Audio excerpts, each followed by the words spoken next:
દાહોદના કકરેલી ગામમાં દીપડાનો આતંક જોવા મળી રહ્યો છે। ઘર પાસે બાંધેલા બકરાનું દીપડાએ મારણ કર્યું।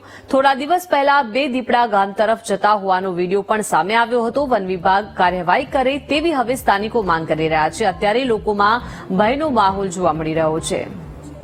વધુ માહિતી સાથે સંવાદદાતા ઉત્સવ જોડાઈ ગયા છે। ઉત્સવ, દાહોદના કકરેલી ગામમાં દીપડાનો આતંક જોવા મળી રહ્યો છે। બે દિવસ પહેલા પણ બે દીપડા દેખાયા હતા। શું વિગતો? જી દીપિકા, જે દાહોદ જિલ્લાના જે કકરેલી ગામે જે દીપડાનો જે દહેશત છે તે સામે આવી રહ્યો છે। બે દિવસ અગાઉ જે વિડીયોની અંદર જે બે દીપડા જે ગામ તરફ જતા હોવાનું જે સામે આવ્યું હતું। જે અવારનવાર જે સંજેલી તાલુકામાં જે દીપડાના જે દહેશત છે તે સામે આવે છે।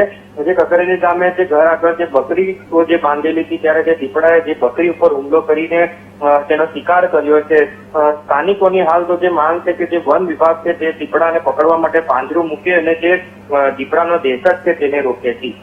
જી આભાર ઉત્સવ, વિગત આપવા બદલ।